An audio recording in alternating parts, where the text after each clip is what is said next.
Muraho neza? Uyu munsi tugiye kuganira ku ngingo idakunda kuvugwaho cyane ariko ikaba igira aho ihurira n'ubuzima bwa buri munsi bw'abantu benshi.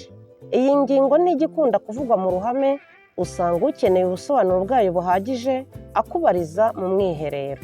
Iyo ngingo iragira iti byagenda bite umuntu aramutse ahagaritse gukora imibonano mpuzabitsina kandi yari asanzwe ayikora?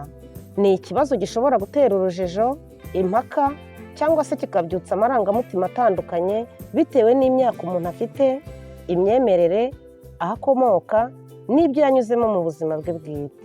Hari ababona imibonano mpuzabitsina nk'igice gisanzwe cy'ubuzima umuntu atagomba kubaho adafite, hakaba n'abandi babibona nk'ikintu kigomba gukoranwa ubwitonzi, igihe n'impamvu bikwiye gukorwa muri uwo mwanya. Iyo umuntu yari asanzwe akora imibonano mpuzabitsina akayihagarika, si ibintu biba byoroshye cyangwa byumvikana kimwe kuri buri wese. Hari abahita bibaza bati ese umubiri ntuzabihomberamo? Ese ntibizatera kwiheba, gutakaza amarangamutima meza cyangwa se irungu? Abandi nabo bakibaza bati hari ibyiza byabivamo buriya? Ese byatuma umuntu arushaho kwiyubaha no kwigenga? Iki kiganiro kigamije kudufasha ku buryo hataboneka uruhande rumwe ruvuga ngo ibi ni byo byiza kuri bose cyangwa se ngo ibi ni byo bibi kuri bose. Ahubwo intego yacu ni ugusobanukirwa no kurebera hamwe ingaruka zishoboka zo guhagarika imibonano mpuzabitsina ku muntu wari usanzwe ayikora, haba ku mubiri, ku mutima, mu bitekerezo ndetse no mu mibereho muri rusange. Icy'ingenzi ni ukwibukiranya ko nta muntu n'umwe ugomba guhatirwa icyemezo atumva kandi atiteguye kwakira. Guhagarika cyangwa se gukomeza igikorwa cy'imibonano mpuzabitsina bigomba kuba icyemezo gishingiye ku bwenge no kumenya icyo umuntu ashaka ku giti cye. Ese koko hari icyo byakonona uramutse uhagaritse gukora imibonano mpuzabitsina kandi wari usanzwe uyikora? Kurikirana kino kiganiro uraza kugisoza ibyo wibazaga kuri kino kibazo ubiboneye ibisobanuro bikwiye. Aha ni kuri Tubiganireho TV, njye nitwa Miriam, bahaye ikaze.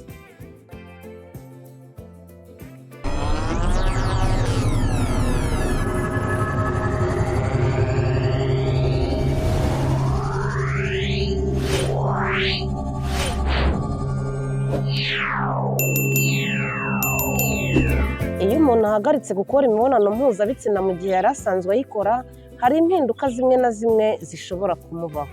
Iya mbere ni impinduka ku mitekerereze no ku marangamutima.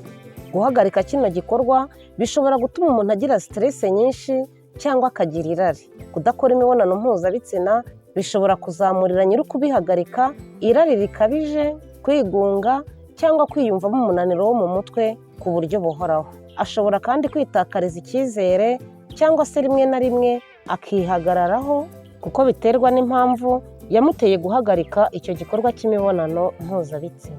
Iya kabiri ni impinduka ku mubiri. Bishobora kugukururira kuzagira uburibwe igihe wazongera kuyikora.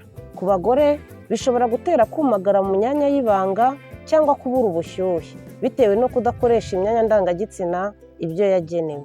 Naho ku bagabo icyizere gishobora kubura igihe gito, kandi igihe wongeye kuyikora bishobora gutuma uzajya ugira ibibazo byo gusohora vuba kurusha uko byagendaga mbere utari wayihagarika. Ikindi kandi habaho guhinduka kw'imisemburo.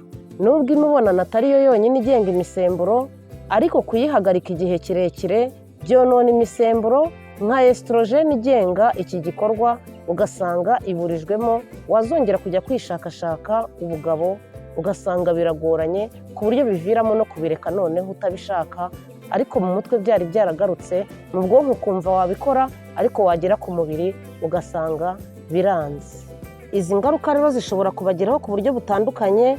Hari abagenda bagira ubushake buke bitewe no kutongera gukora imibonano, abandi nabo ubushake bwabo bukaba bwinshi kubera uburibwe buzana no gutekereza iki gikorwa.